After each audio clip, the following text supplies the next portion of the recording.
आज ही डाउनलोड करें Skymet mobile app, पूछे मौसम का हाल अपनी पसंदीदा भाषा में और रहे बाकियों से एक कदम आगे। नमस्ते, आप सभी का स्वागत है स्काईमेट वेदर के वेदर वीडियो में।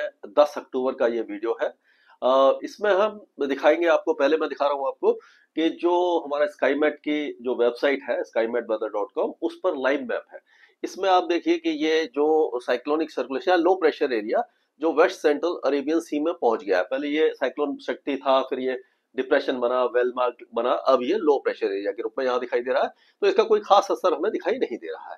हवाएं देखिए उत्तर दिशा से यानी उत्तर पश्चिम दिशा से आ रही हैं और ये सारी जगह पर, और एक साइक्लोनिक सर्कुलेशन बंगाल की खाड़ी में भी अब बना हुआ है। तो ये इस तरह का वेदर दिखाई दे रहा है। और अगर हम वेदर सिस्टम वैसे देखें मैप के हिसाब से, तो आप देखिए एक विपरीत चक्रवाती हवाओं का क्षेत्र है जो पाकिस्तान और राजस्थान के ऊपर है।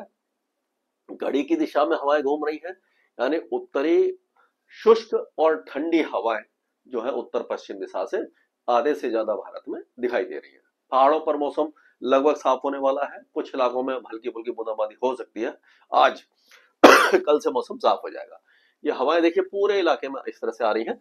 एक साइक्लोनिक सर्कुलेशन है जो असम और बांग्लादेश के आसपास दिखाई दे रहा है, एक है जो बंगाल की खाड़ी में उड़ीसा के तट पर है, और एक उत्तरी जो केरल है वहां पर दिखाई दे रहा है अरब सागर में।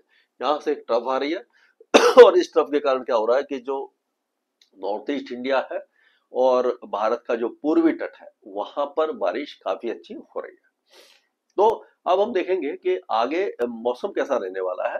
तो ये हमने देख लिया। अब अगर सैटेलाइट पिक्चर हम देखते हैं तो इसमें हम देखेंगे कि इस समय की जो सैटेलाइट पिक्चर है इसमें भी आप देखिए कि बादल जो है वो साउथ पेनिनसुला में है, पूर्वी तट पर है, और इसी मतलब ये सारे इलाके में जहां पर मैंने साइक्लोनिक सर्कुलेशन बनाए थे, ट्रफ बनाई थी, उसी जगह पर बादल छाए हुए हैं। तो अब अगर हम इसको देखें कि जो वेदर एक्टिविटी क्या रहने वाली है तो माफ कीजिएगा, तो इसमें हम देखेंगे कि जो मौसमी गतिविधियां हैं वो पहाड़ों पर तो अब ना के बराबर हो गई है, क्योंकि पहाड़ ऑलमोस्ट साफ हो गए हैं और यहाँ पर वेदर एक्टिविटी नहीं है, क्योंकि मौसम एक तरह से वेस्टर्न डिस्टर्बेंस आगे चला गया है।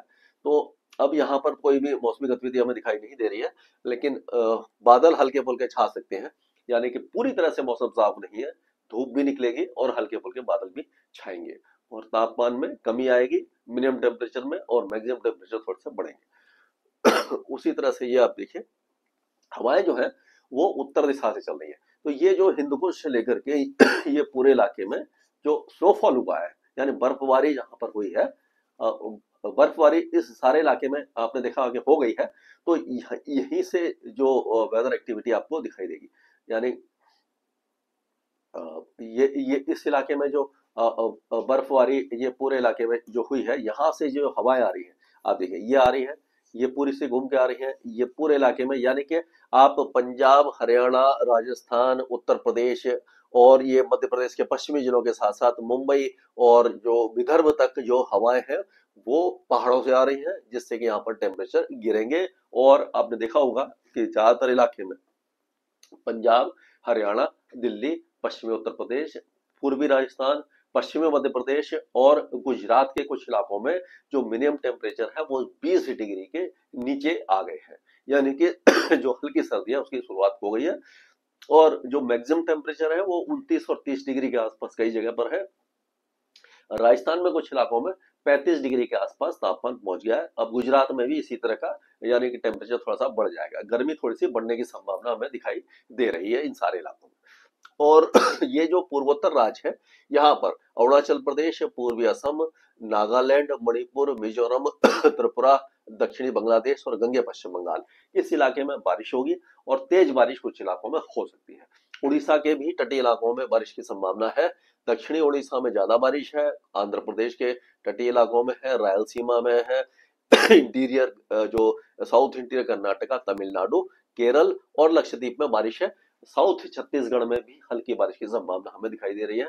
तेलंगाना का मौसम लगभग साफ बना रहेगा। अगर हम इसको देखें तो ये जो साइक्लोनिक सर्कुलेशन यहाँ पर बना था, ये आप देखिए ये 11 तारीख को और नीचे आ गया है और 12 तारीख को ये बिल्कुल ही आंध्र प्रदेश के आसपास आ गया, यानी कि ये धीरे धीरे नीचे की तरफ आके सरक रहा है। तो इसका क्या असर होगा कि अब जो बारिश की गतिविधियां हैं वो पूर्वोत्तर राज्यों में धीरे धीरे कम होने लग जाएंगी और ये एंटी साइक्लोन जैसा एक सिस्टम बन रहा है। ये देखिए जो झारखंड के ऊपर बनेगा तो ये हवा यहाँ पर भी सबसिडेंस होगी। अगर एंटी साइक्लोन बन जाता है तो हवा नीचे की तरफ आती है, आसमान साफ हो जाएगा। तो अब मान के चलिए कि बिहार और झारखंड में आगे बारिश की संभावना अगले 10 दिनों तक दिखाई नहीं दे रही है। पूरा उत्तर भारत, पहाड़ी इलाके भी 20 अक्टूबर तक कम से कम कोई बड़ा वेस्टर्न डिस्टर्बेंस नहीं आएगा तो पूरा जो पहाड़ी इलाका है वो पूरी तरह शुष्क रहेगा। यहाँ पर टेम्परेचर और गिरेंगे, लगातार टेम्परेचर नहीं गिरेंगे, लेकिन ये आप कह सकते हो कि जो 17 से 19 और 20 डिग्री के बीच में पंजाब और हरियाणा के कई इलाकों में टेम्परेचर रह सकते हैं। और राजस्थान के पूर्वी जिलों में भी इसी तरह के टेम्परेचर, मिनिमम टेम्परेचर रहेंगे।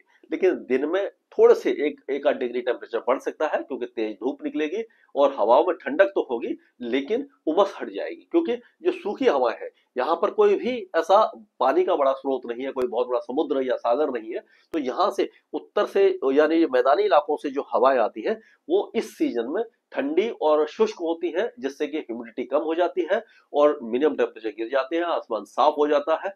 जब कोई नया वेस्टर्न डिस्टर्बेंस आएगा तब फिर पहाड़ों पर बारिश की गतिविधियां और स्नोफॉल शुरू होगा। तो अगर आपका प्लान है कि ये जो दीपावली की जो छुट्टियां हैं उस समय आप अगर सोचें कि पहाड़ों पर जाकर हम एंजॉय करें या स्नोफॉल देखें, तो अभी फिलहाल ऐसी संभावना दिखाई नहीं दे रही है कि उस समय कोई बड़ा वेस्टर्न डिस्टर्बेंस भी दिखाई नहीं दे रहा है। तो पहाड़ों पर आप वैसे जा सकते हैं लेकिन स्नोफॉल का आनंद आपको नहीं मिलेगा। जब भी इस तरह का कोई बड़ा वेस्टर्न डिस्टर्बेंस आएगा, स्नोफॉल की संभावना होगी, तो मैं आपको समय से पहले सूचित कर दूंगा। और ये जो दूसरा साइक्लोनिक सर्कुलेशन है ये जो दक्षिण पूर्वी अरब सागर के ऊपर लगातार परसिस्ट कर रहा है। तो यहाँ पर क्या होगा कि केरल और तमिलनाडु के कई इलाकों में बारिश की गतिविधियां जारी रहेंगी, लक्षद्वीप में जारी रहेगी, अंडमान और निकोबार द्वीप समूह में जारी रहेगी। और ये आपको मालूम ही है कि 15 अक्टूबर के बाद से कभी भी नॉर्थ ईस्ट मानसून सेट इन हो जाता है। नॉर्थ ईस्ट मानसून का आपको मैंने पहले भी बताया था कि किस तरह से होता है कि जो पहले जो साउथ वेस्ट मानसून में इस तरह से हवाएं जाती हैं, यहाँ से ये घूमकर ये पूरे ये उत्तर भारत और ये सारे इलाके में धीरे धीरे मानसून पहुंच जाता है, जिसको साउथ वेस्ट मानसून कहते हैं। इसको कहते हैं यानी दक्षिण पश्चिमी मानसून कहते हैं। लेकिन जब ये हवाएं, क्योंकि अभी ये देखिए यहाँ से जा रही है, बंगाल की खाड़ी से गई और ये 1 जून से 30 सितंबर तक इस तरह से होता है। और जैसे ही मैंने पिछले वीडियो में आपको बताया था, मतलब रिपीट मैं इसलिए कर रहा हूँ कि जिस भाई बहन ने नहीं देखा था तो एक बार फिर से देख सकते हैं। तो जब ये मानसून विड्रॉ होने लगता है तो क्या होता है कि यहाँ पर एक एंटी साइक्लोन बन जाता है जो अभी बना हुआ है। और यहाँ पर एंटी साइक्लोन का क्या होता है, घड़ी की दिशा में हवाएं घूमती हैं, इस तरह से चलती हैं और यहाँ से ये पूर्वोत्तर राज्यों से भी लगातार हवा चलती है और ये जो बंगाल की खाड़ी से नमी लेकर के ये यहाँ पर आती है। तो यानी कि नॉर्थ ईस्ट से आ रही होती है हवा, ये नॉर्थ ईस्ट से आती है, इसीलिए इसको नॉर्थ ईस्ट मानसून कहते हैं। जहां से नमी बंगाल की खाड़ी से उठाती है, आंध्र प्रदेश के दक्षिणी तट पर, तमिलनाडु और दक्षिणी केरला, श्रीलंका और ये जो इलाके हैं, इन इलाकों में ज्यादा बारिश होती है अक्टूबर, नवंबर, दिसंबर में। तो अब नॉर्थ ईस्ट मानसून सेट इन होने वाला है और जो साउथ वेस्ट मानसून लगभग समाप्त हो गया है। हालांकि अभी ऑफिशियली डिक्लेयर नहीं हुआ है क्योंकि अभी उड़ीसा और छत्तीसगढ़ में बारिश की गतिविधियां जारी है, गंगे पश्चिम बंगाल में भी हल्की बारिश है। जब यहाँ से भी बारिश हट जाएगी और पूरी तरह से जो नॉर्थ ईस्टर्ली विंड सेट इन हो जाएगी और यहाँ से जो नॉर्थ वेस्टर्ली विंड यानी यहाँ ये पहाड़ों से जो लगातार हवाएं हैं यहाँ तक आ जाएंगी, तब ये जो साउथ वेस्ट मानसून है उसकी भी विदाई का जो समय है वो निश्चित कर दिया जाएगा और डिक्लेयर कर दिया जाएगा। स्काईमेट वेदर में अभी के लिए इतना ही। मौसम से जुड़ी सटीक जानकारी और खबरों के लिए हमारे YouTube चैनल को सब्सक्राइब करें और बेल आइकन दबाकर हर खबर पर रखें नजर।